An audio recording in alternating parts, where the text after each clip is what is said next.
Kita bergeser ke Jawa Barat, pemirsa. Aksi begal dengan modus pura-pura ditabrak oleh korban terjadi di Jalan Raya kawasan Jatinagor, Kabupaten Sumedang, Jawa Barat.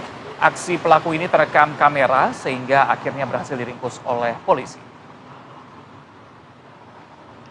Dalam video kamera pengawas, terlihat dua orang pemuda berboncengan motor ini tiba-tiba menghentikan korban yang juga mengendarai sepeda motor. Para pelaku kemudian memukuli korban sambil mengaku ditabrak oleh korban. Setelah korban ketakutan, pelaku membawa kabur motor korban. Berbekal kamera CCTV serta keterangan korban, polisi akhirnya berhasil menangkap salah satu pelaku yang berinisial DR alias Ijang. Sementara satu pelaku lainnya hingga kini masih buron. Kepolisian menyebut modus pelaku dengan membututi calon korbannya. Dalam melakukan aksinya, pelaku tak segan melukai korban dengan senjata tajam apabila tidak menyerahkan kendaraannya. Pelaku baru saja keluar dari penjara 2 bulan lalu. Akibat kasus yang sama, kini harus kembali mendekam di balik jeruji dengan dijerat pasal 365 KUHP pidana dengan ancaman penjara selama 9 tahun.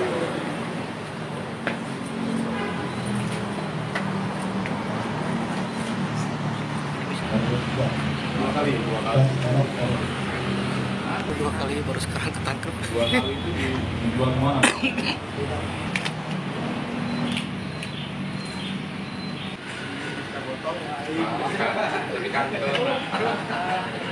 Ya, barang buktinya alat-alat. Baik, untuk mendalami kasus begal yang terjadi di wilayah Jatinangor, Sumedang, Jawa Barat, kita akan bergabung bersama AKBP Sanditio Mahardika, Kapolres Sumedang. Selamat pagi, Pak Kapolres. Assalamualaikum. Assalamualaikum. Selamat pagi. Sampurasun. Pagi, Pak. Baik, ini kronologi kejadiannya seperti apa dan apakah memang di wilayah tersebut sering terjadi pembegalan, Pak? Melihat pelakunya adalah residivis dengan kasus yang sama. Baik, terima kasih. Jadi alhamdulillah berkat rahmat Tuhan Yang Maha Esa, kami berhasil mengamankan 1 pelaku curas, kemudian 4 pelaku curanmor.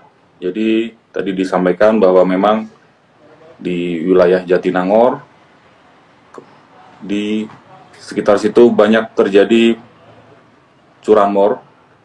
Kemudian alhamdulillah berkat kesigapan tim Serse Polsek Jatinangor dan Resmob Polres Sumedang, berbekal CCTV yang diamankan, kami berhasil menangkap pelaku curas, yang mana pelaku tersebut melakukan aksi dengan pura-pura tertabrak, sehingga mengakibatkan luka-luka, dan kemudian pada saat turun, kemudian menghampiri seorang calon korban, kemudian langsung menikam menggunakan gunting, sehingga gunting tersebut melukai korban. Pada saat korban terluka, disitulah pelaku mengamankan atau mencuri motor tersebut dan membawa kabur.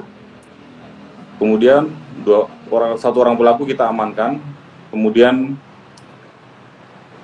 kita lakukan juga pencarian 1 orang lagi pelaku yang memang DPO, karena dilakukan oleh 2 orang bekerja sama, sehingga kami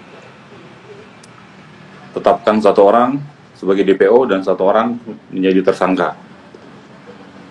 4 orang pelaku curas lainnya memang di situ sering terjadi curanmor, sehingga kami menghimbau warga Sumedang, Jatinangor, yang memang di situ merupakan miniaturnya Indonesia, banyak sekali warga pendatang di sana, sehingga kos-kosan, kemudian mahasiswa menjadi sasaran empuk bagi para pelaku curanmor.